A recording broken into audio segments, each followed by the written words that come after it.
Somehow we've stayed very, very close to the time constraints, and we'd like to, pardon? Oh, okay, microphones in the back for people who want to ask questions. Let me preface this just slightly, though. One could continue the conversation between the panelists among themselves, which would be fascinating. But we must add questions from the audience. So let's have a few of those, and then if there are comments that the paper presenters would like to make, we'll go back to them. So, questions? Yes, sir. No, not exactly a question, but I hope to be very short and brief. Yes. Michael, yes. thank you. Not exactly a question, rather, I hope a short, a brief comment. Thank you very much for these very deep insights into the actual and basic issues.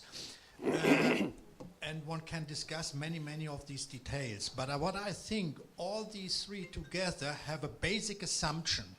They use a theory of optimal currency area as a guide for their thinking and for proposals for reforms in the European Union, the Eurozone. And I'm always surprised that about the obsession many economists have in the ongoing debate with this optimal currency area theory. And I think a precise study of this theory will show us that the theory is without money, paradoxically, it is without any state, and it is only based on one assumption: make a currency union homogeneous in many respects. And that is misleading in my view, because diversity is not bad, homogeneity is not good per se. India and China are not homogeneous economies, and they have high growth. The United States is not an optimal currency area from the point of view of homogeneous structures and so on, preferences and so on.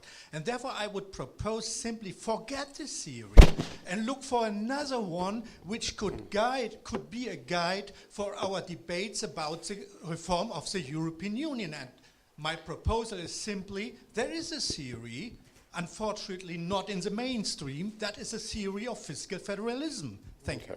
Yes, let's let the panelists respond. Who would like to go first? Professor Savona, you're just immediately off of the podium, so. I have studied the case of the United States. There are among states huge transfers. So this is the problem.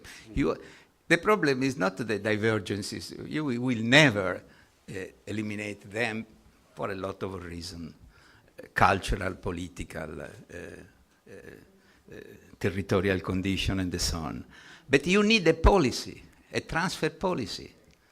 So we in Europe have not started to discuss, because at the beginning, the leading groups were saying that was an optimal currency area, and the kind of institutional framework was such to induce convergence. This was the thesis. Now they have understood that you are not in condition to obtain convergence for international and domestic in Europe reason.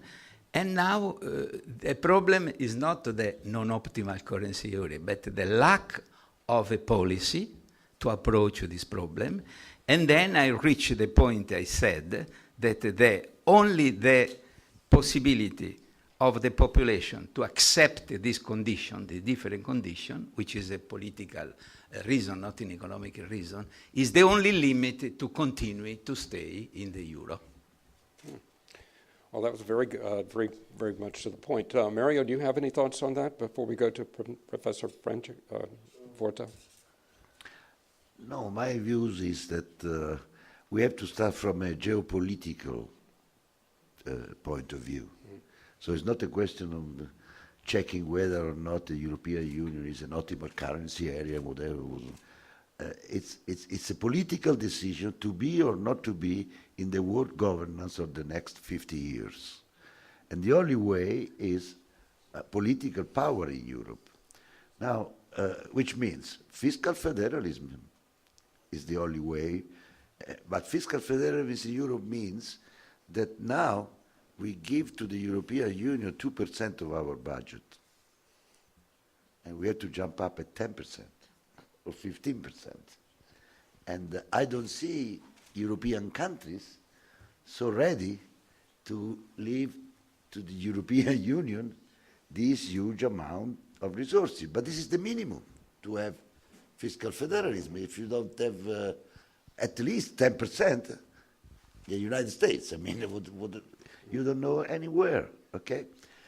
The second point is that at least in 5 issues, the single European countries had already lost their own national sovereignty maybe since 10, 15 years, which is security, defense,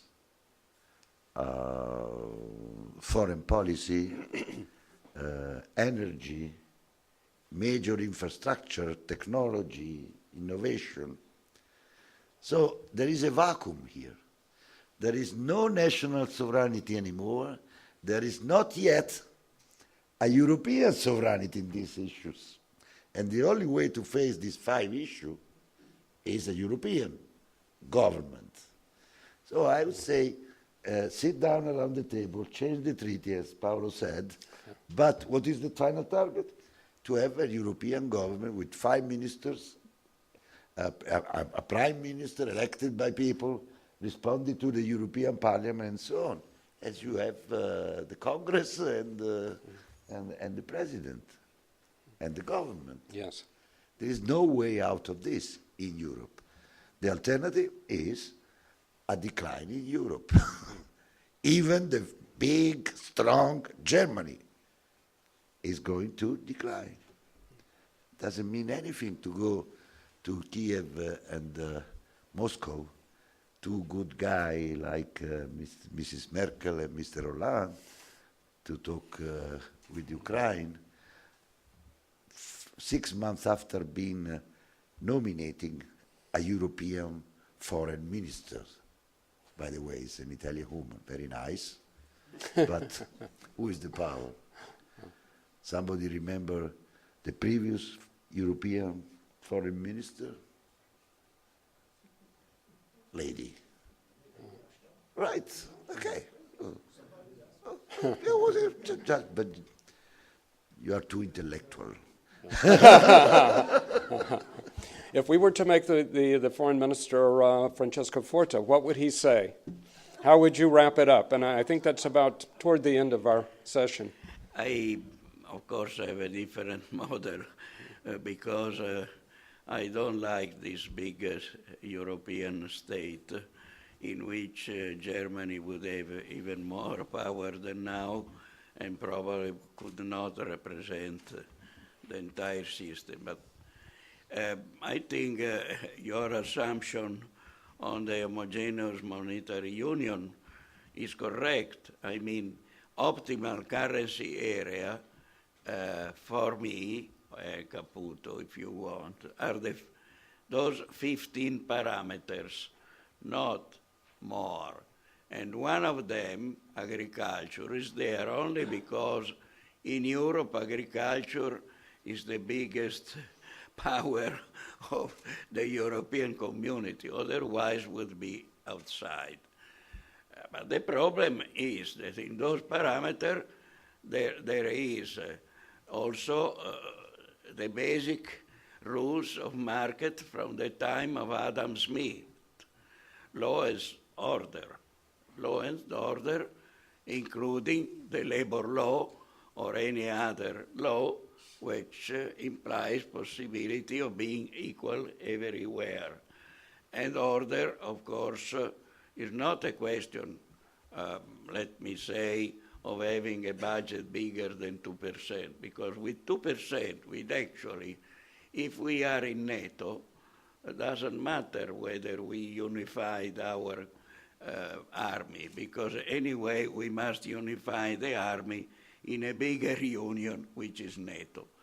However, we need to unify our principles. And I agree that we should have one real foreign minister and probably also some real parliament making common laws. But the law and order of Adam Smith is there. So, in my opinion, the problem is not to have a bigger state like in Washington. The problem is to have the small state. I mentioned Beccaria at the beginning because it's a very simple principle. We put together the minimum of our freedom to get the maximum of our freedom. So to minimize the amount of things that we give to any government, big or small, distant or close, to have the maximum. And from my point of view, the maximum would be to have those 15 parameters, including, I agree, the big problem of the balance of payment, because the balance of payment, the other final question is this.